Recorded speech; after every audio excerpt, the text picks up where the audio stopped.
Hey guys, what is up? Irving here, bringing you guys another episode of Sky Factory 4. Last episode, we went to the Twilight Forest and we completed the Age of Power. I want to go back in the near future, but there's a couple things I want to do in this episode before we get to that. I really want to get my Applied Energistic System over to the Twilight Forest, and that requires us to do two things that I want to do. First of all, I want to get into nuclear craft and make a fusion reactor, and then we will work on getting AE2, our system, from here to the Twilight Forest. That's a lot to do, so let's get started. Alright, so the thing is, I'm planning to make the maximum size fission reactor from nuclear craft. That's also a advancement, so that's why I'm going for the max size right away. But I don't want to place torches everywhere, and in fact, once we make the actual casing, I'm afraid that mobs will spawn inside. So the first thing I want to make is a mega torch, and this should stop the spawns of mobs around it. For this, we need this mineral torch, which is very easily made, and then just prismarine and some glowstone ingots, some wood, and there we go. We got a mega torch, which I'm going to place here. It will stop spawns, I believe, from our mob farm, but I want to move this, and I have a lot of mob drops, and I don't think I will be needing it anytime soon. So I'm just going to put that torch there, and going to build a big area here to place our reactor. Alright guys, so let's talk about what we actually need to get this thing started. The first thing we'll probably need is a controller to control everything. So in order to make this, we need two nuclear furnaces. Tough alloy, basic platings, furnaces, two of those, like I said. We will need some advanced plating. We'll need 4 of these. I just needed 4. All right, next up, we need this machine chassis, just like so. And then finally, the magnesium diboride solenoid, however you pronounce that, which requires some of these, which are new. A magnesium with boron, and we got some of this from the Twilight, if you remember. So do that. That gives us the 2 that we need. And then finally, we should be able to craft the controller just like so. All right, we will probably need a port in order to take out power. Notice how this uses fission reactor casing. This is actually what the main our casing is going to be made out of. We're going to need, give me a second to give you this number, 3,456 of those. So make sure you have that for auto crafting, because crafting that by hand is probably a pain. So let's look up casing here. Okay, so I have 28. And I'm just going to go ahead and craft, so 3,000. And I'm just going to do 3,400, and I had a couple, so I'm just going to do this many. All right, so you can see how many resources we're using here. We're using some lithium, some steel, some boron, because we need some tough alloy. We got that. We need a lot of graphite dust, which right now I'm getting from the pulverized coal. And as you can see, make sure you have good amount of crafting storage, because this is 35 kilobytes here, which is a good amount. And start. So this might take a while to craft. As you can see, I have set up a little bit of nuclear craft with some automation things like ME interfaces, so that I can automatically get those resources that we need. And yeah, this might take a while, but I'm gonna wait for this to give us all the casings we need. And there we go. We have all our reactor casings. Out of these, I actually want to make the front panel out of glass. So I need to get some glass here. And this makes the transparent fission reactor casing, which then we can use as our front panel. And actually, I completely forgot, but we can make a reactor door. So it's easy to get in and get out. All right, let's go build this. All right, guys, and as you can see, we have a 24 by 24 area. As you can see, from the tape measure tool, you can actually measure, and you can see 24 meters, 24 meters. For this, the building gadget will be your best friend. I have it to place 23 blocks for a range, but that's because I have it placed on top. If you were to have it place inside, then you want that to be 24. But in my case, since it's placing on top, it's going to be 23. And if I just go like this, I should be placing all the way to the edge here. And that's exactly how I'm going to fill everything up.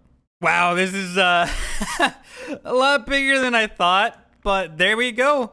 As you can see, it is important that you do not fill in the edges, just the 6 faces, just like so. And like I said, the front one I decided to make transparent so I can see inside. I will go down here, and as you can see, I kind of opened a spot here. The reason for that is this is where my door is going to go, and this counts as a casing. So I should be able to enter through here using a button or a lever. In my case, I'm going to use a lever, just like so.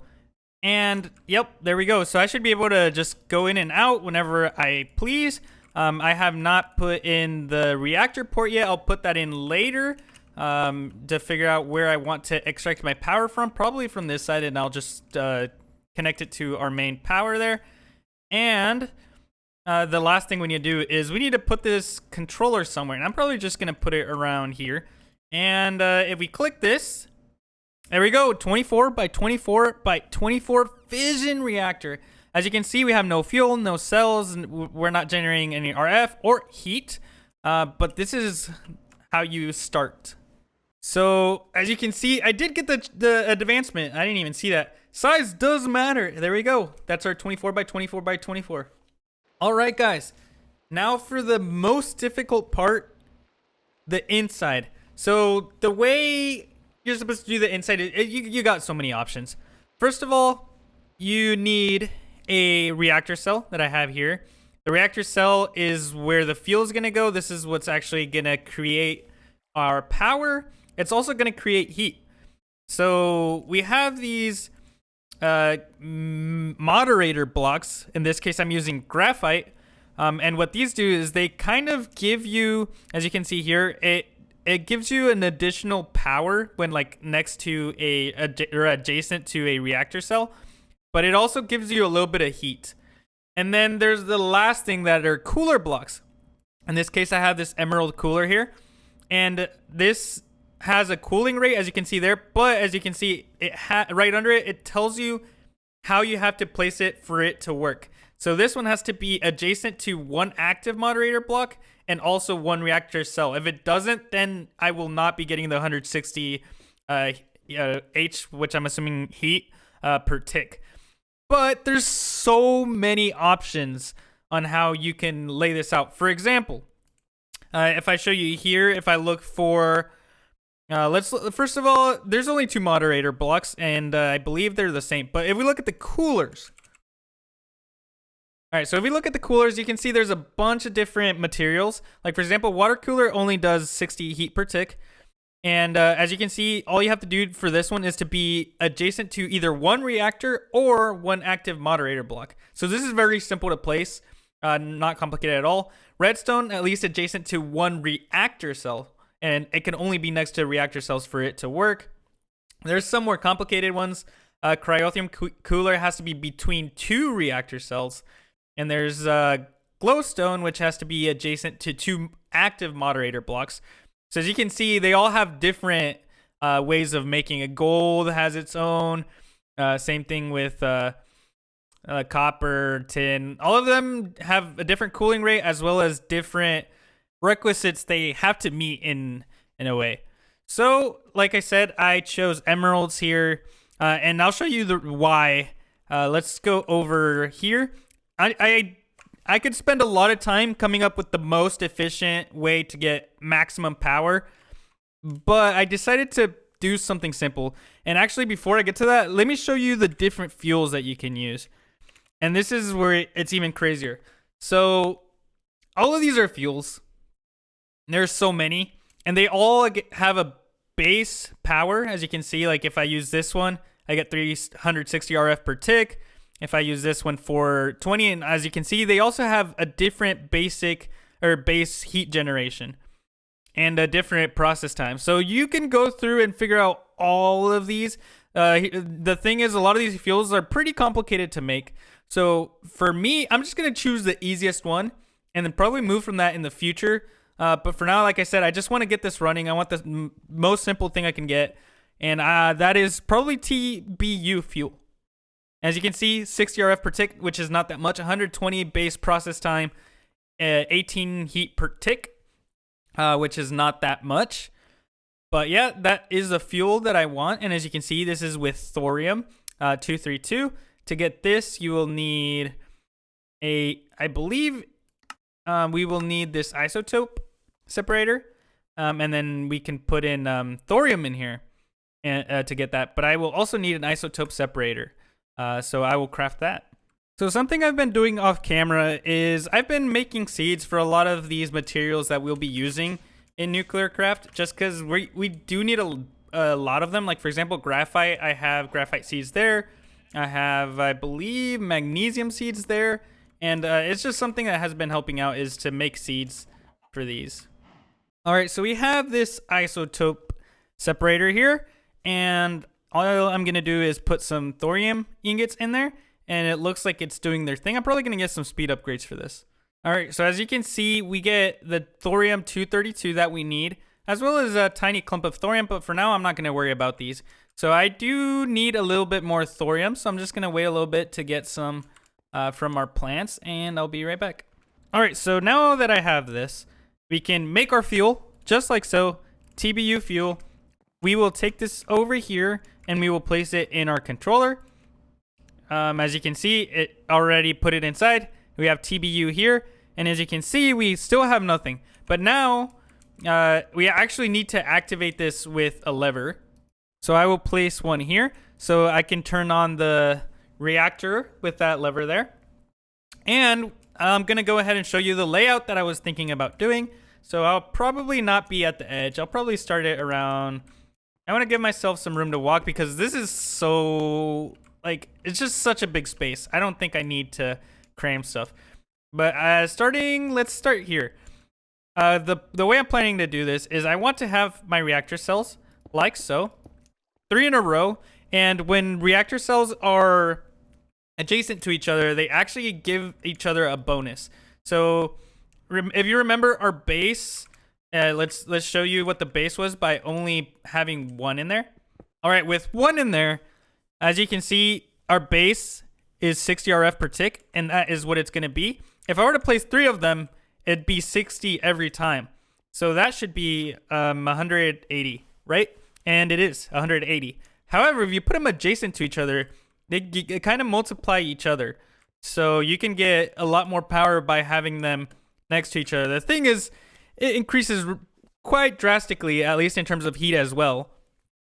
So it's good to not have as many connected as possible, but it's also a good thing at the same time. Everything is about balance when it comes to making these. Like I said, you can spend a lot of time figuring things out, but this is probably what I'm going to do. So that's 420 RF per tick.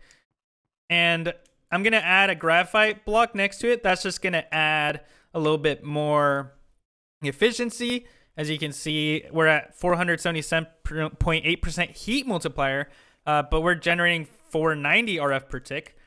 And then for cooling, because we need some cooling, I'm actually going to use this emerald cooler. So remember, this emerald cooler needs to be next to an active moderator block, which these will be active because they're next to a reactor cell. So these are active, but they also need to be next to a reactor cell. So I'm going to place them on top and basically replicate this just in reverse.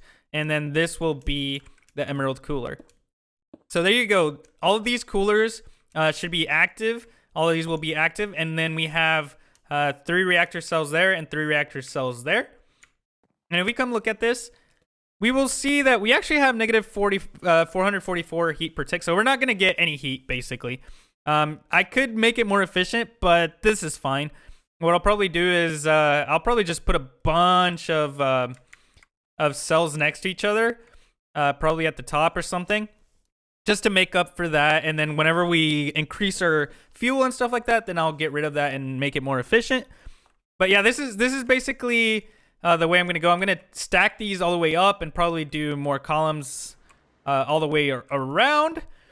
And yeah, that should be the way we get our fuel. And now it's 980 RF per tick, which is kind of crazy that you can do it with such a simple I guess it is kind of expensive, but like I said, this is what I'm going to go with. Gone fission. I don't know. Okay, build a nuclear fission reactor that produces at least 25,000 RF per tick. Is this running? No, it's not running. It just it'll generate more than, yeah, it'll generate 28,000 RF per tick. As you can see, I'm not actually running it, but that was enough to get the achievement, which is amazing. As you can see, I went pretty far up, and I decided to connect a few of them together. As you can see, it goes 6 now instead of the 3.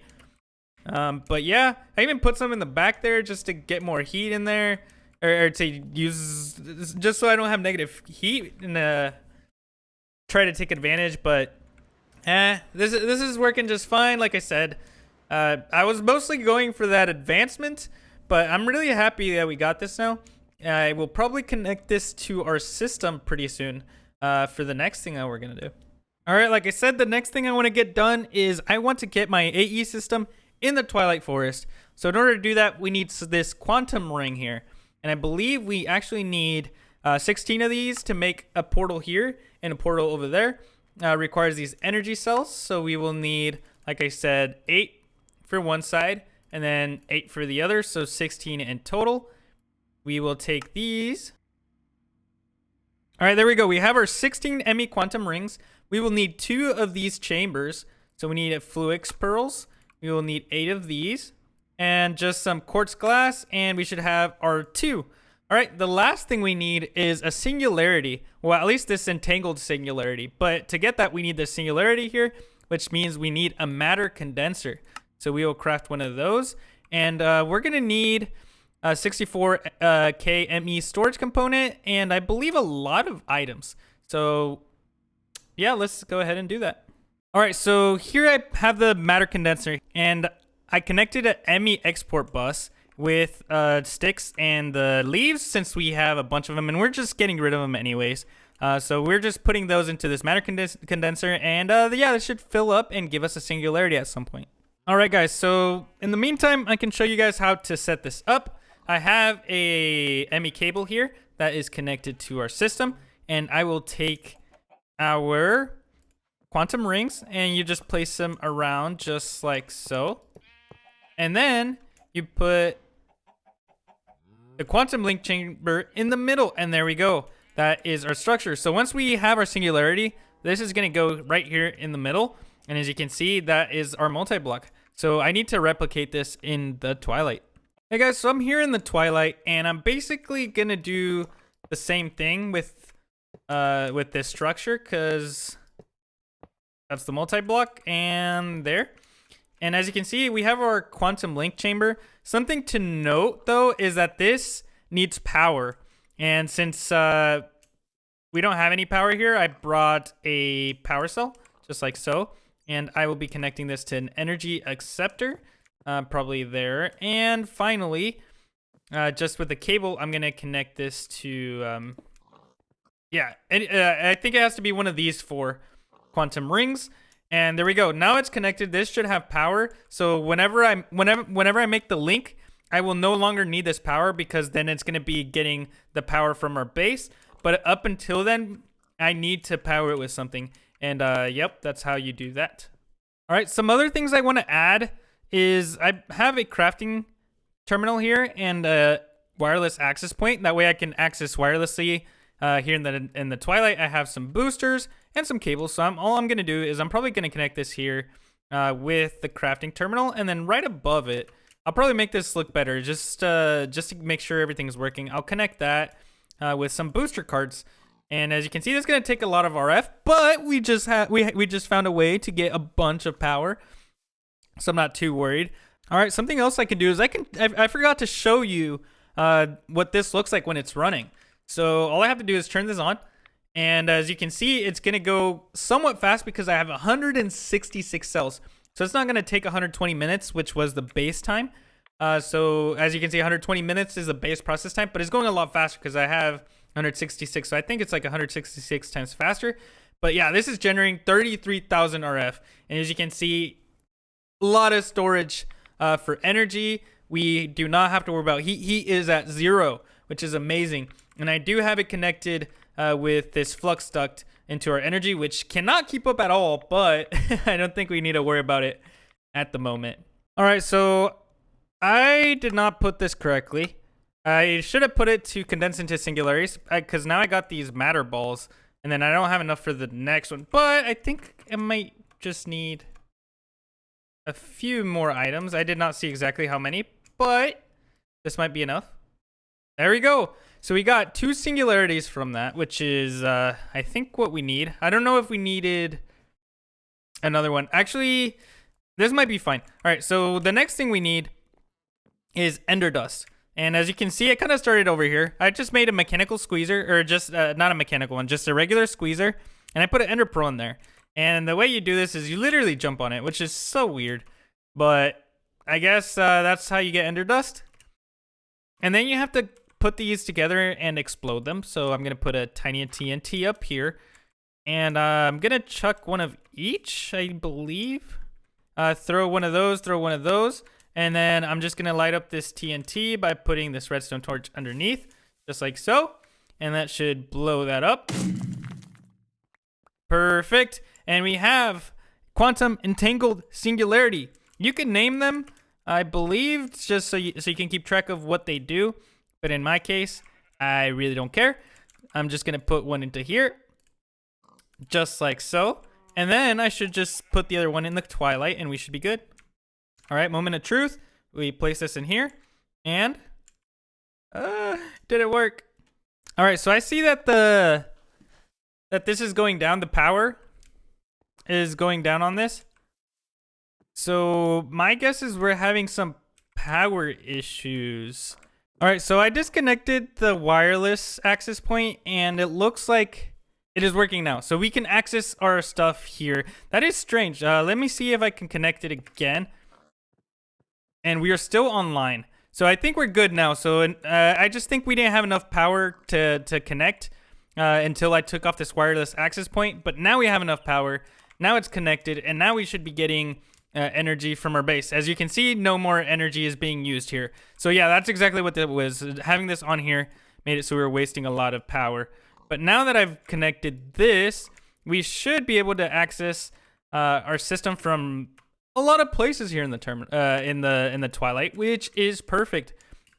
And I'll be checking our power levels, but I think we should be fine, especially with that fission reactor that we now have. But I think that's going to be it for this episode. If you guys enjoyed the episode, make sure to leave a like on this video. Make sure to subscribe if you haven't already. And go ahead and leave a comment down below letting me know maybe some reactor designs that are kind of overpowered. But that's going to be it for me. Thank you guys so much for watching. And I hope to see you guys in the next one. See ya.